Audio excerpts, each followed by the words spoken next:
नमस्कार, ये है किताबों की आवाज श्रेया बानी के साथ, जिसमें हम सुन रहे हैं आजादी के बाद का भारत। संकटग्रस्त लोकतंत्र। 1947 से लेकर आज तक कई भारतीय और विदेशी आलोचकों और प्रशंसकों ने भारत के विकास और लगातार आगे बढ़ने की क्षमता या यहाँ तक कि अपने सामाजिक और विकासात्मक रूपरेखा को बनाए रखने की योग्यता पर शक जाहिर किया है।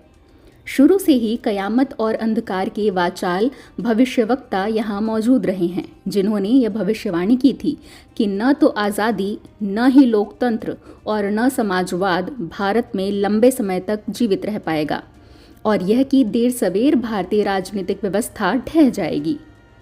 भारत संघ जीवित नहीं बचेगा और यह राष्ट्र राज्य अपने भाषाई और जातीय टुकड़ों में बिखर जाएगा।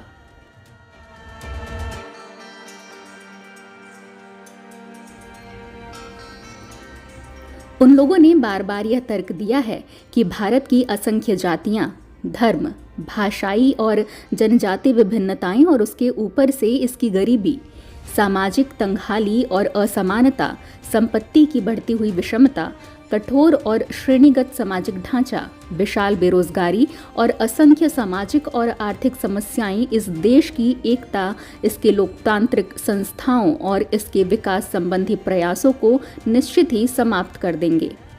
इसलिए भारत या तो टूट जाएगा या फिर किसी नागरिक अथवा सैनिक तानाशाह के निरंकुश शासन के माध्यम से ही एकजुट रह पाएगा।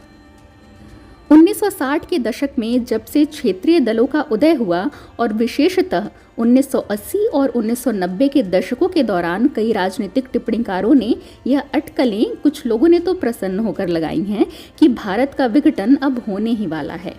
यहाँ तक कि इसे एक साथ बनाए रखने तथा धर्मनिरपेक्ष लोकतांत्रिक राजनीतिक व्यवस्था को इतने वर्षों तक सक्रिय बनाए रखने की सफलता ने भी सर्वनाश के भविष्यवक्ताओं का मुंह नहीं बंद किया है।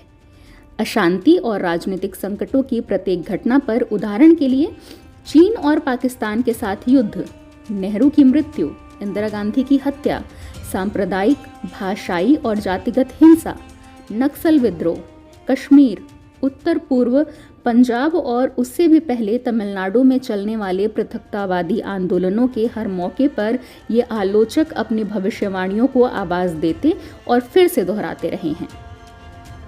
1960 में ही अमेरिकी विद्वान पत्रकार सेलिग एस हैरिसन ने भविष्यवाणी की, बाधाएं करीब करीब पूरी तरह आज़ादी के जीवित रहने के खिलाफ हैं और मुद्दा यह है कि वस्तुतः क्या कोई भारतीय राजसत्ता बिल्कुल जीवित रह पाएगी या नहीं।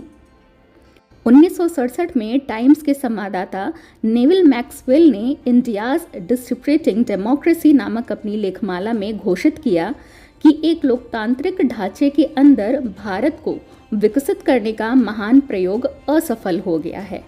उन्होंने भविष्यवाणी की कि चौथे आम चुनाव जो समय होने वाले थे, भारत में होने वाले निश्चित रूप से अंतिम चुनाव होंगे। कई बार गलत साबित हो चुके सर्वनाश के इन भविष्यवक्ताओं ने खुद को ही महसूस किया जब आपातकाल लगाया गया। कईयों ने यह दलील दी कि यह भारत के राजनैतिक भविष्य का एक महत्वपूर्ण संकेत प्रस्तुत करता है। कुछ उससे भी आगे बढ़कर कहने लगे कि आखिरकार अब स्थायी रूप से भारत में लोकतांत्रिक व्यवस्था को ग्रहण कर लिया गया है और कम से कम यह कभी भी पहले जैसे नहीं हो पाएगी।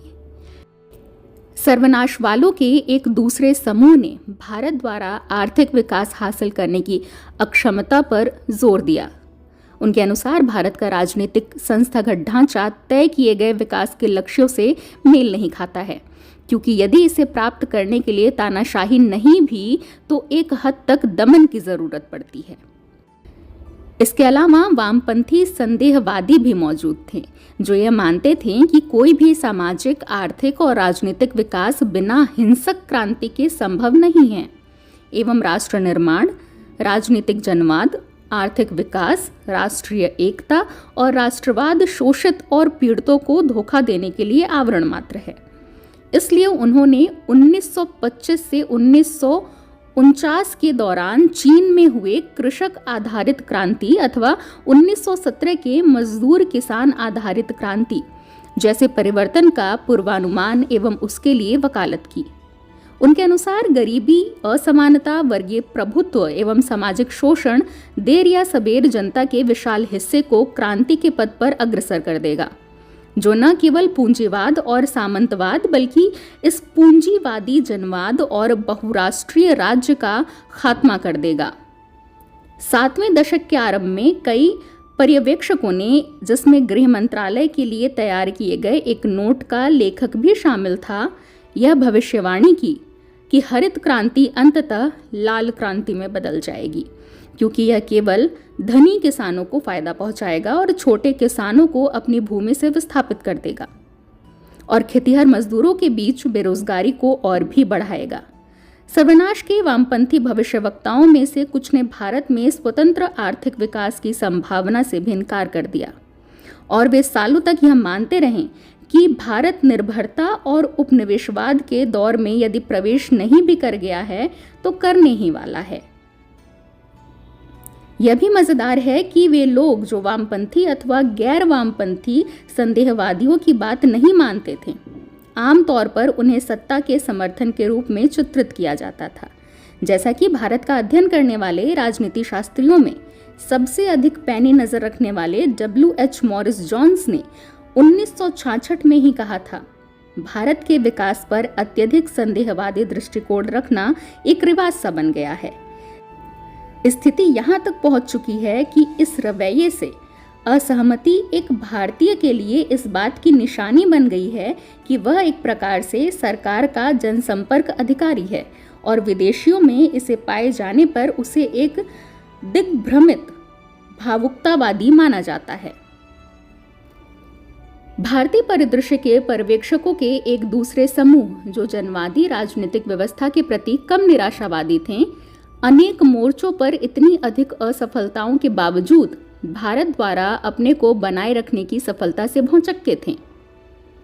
भूमि सुधारों की अपर्याप्तता और ग्रामीण इलाकों में बड़े पैमानों पर भूमिहीनता की मौजूदगी, उद्योगों और राष्ट्रीय आय की धीमी विकास दर, जनसंख्या की ऊंची विकास दर को रोकने में असमर्थता, व्यापक असमानता का बना रहना, जातिगत शोषण, औरतों के विरुद्ध भेदभाव, एक निष्क्रिय शिक्षा व्यवस्था, पर्यावरण का बढ़ता प्रदूषण, शहरों में बढ़ती आबादी, मानव अधिकारों का हनन, राजनीति में गुटबंदी, पार्टियों की अस्त व्यस्त स्थिति, बढ़ती राजनीतिक अशांति, अलगाववादी मांगे और उनके आंदोलन, प्रशासनिक पतन और यहाँ तक कि अराजकता, पुलिस की अक्षमता, भ्रष्टाचार और निष्ठुरता का उच्च स्तर एवं राजनीति का अपराधीकरण। इतने सारे मोर्चों पर असफलता, परंतु वे यह समझने में असफल रहते हैं कि स्वतंत्रता संघर्ष और पिछले 100 वर्षों के दौरान आधुनिक भारत के बुद्धिजीवियों द्वारा लोकतंत्र का भारतीयकरण पहले ही किया जा चुका था और इसकी जड़ें भारतीय जमीन में गहरी जमी हुई थीं।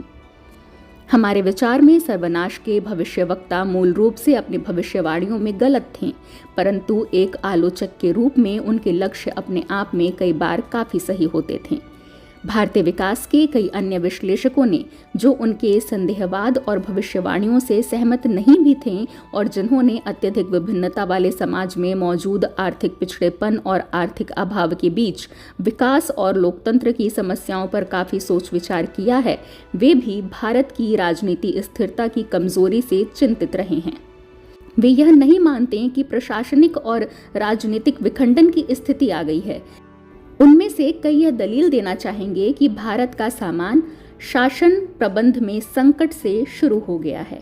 कई सालों से वे बार बार यह दोहराते हैं कि आधारभूत संरचनात्मक और संस्थागत परिवर्तन, इच्छित सामाजिक विकास तथा लोकतंत्र के प्रभावशाली ढंग से काम करने और उसे गहराई तक ले जाने के लिए आवश्यक है। निरंकुशतावाद का समर्थन हिंसक क्रांति के वांछनीयता एवं व्यवहारिकता और देश के विखंडन की भविष्यवाणियों के खिलाफ तर्क करते हुए भी उन्होंने कमोवेश गांधीवादी और नेहरूवादी एजेंडे के इर्द गिर्द मूलगामी सुधारों के कार्यक्रम को लागू करने तथा इन्हें विकसित करने के लिए काम किया है एवं उसकी वकालत की है।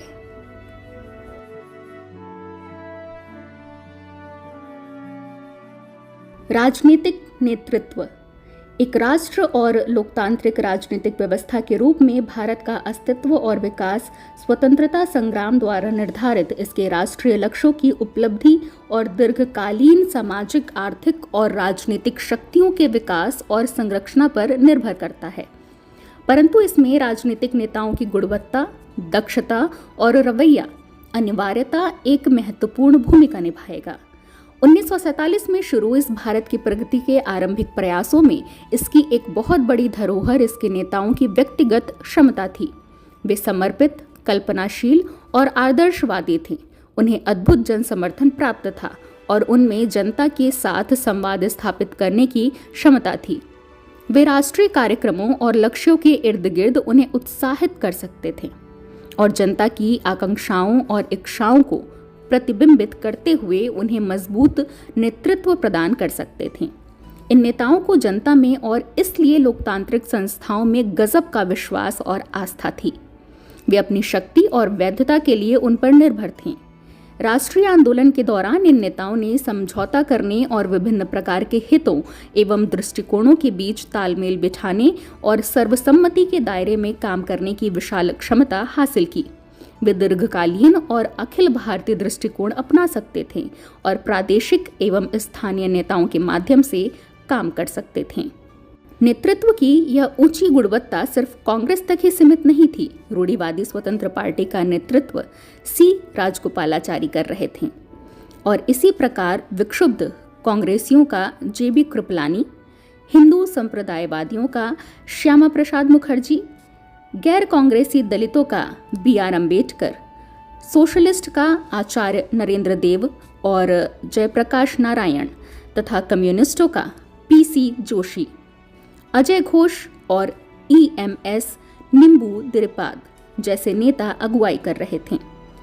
इनकी तुलना में यह बात जोर देकर कही जा सकती है कि पिछले कुछ दशकों में एक सबसे गंभीर समस्या वैसे गुणों और क्षमताओं वाले राजनीतिक नेताओं का अभाव रहा है जैसा कि गणतंत्र के संस्थापकों में था।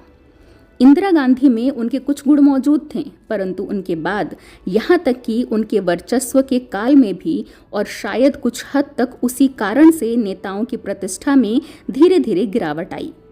बहुत ही कम नेता व्यापक जनाधार स्वीकृति या विशाल दृष्टिकोण रखते हैं। ज्यादातर राजनीतिक नेता एक क्षेत्र अथवा एक धर्म अथवा एक जाति अथवा जातियों के एक संगठन को ही संबोधित करते हैं। इसका नतीजा यह हुआ कि जहां कई भारतीय व्यापक और अखिल भारतीय नेतृत्व के लिए नेहरू और इंदिरा गांधी के परिवार का मुंह देखते रहे हैं, वहीं दूसरों ने लोक लुभावन, असरवादी सांप्रदायिक और जातीय राजनीति का अनुकरण करने वाली पार्टियों और नेताओं के प्रति अपना झुकाव दिया है।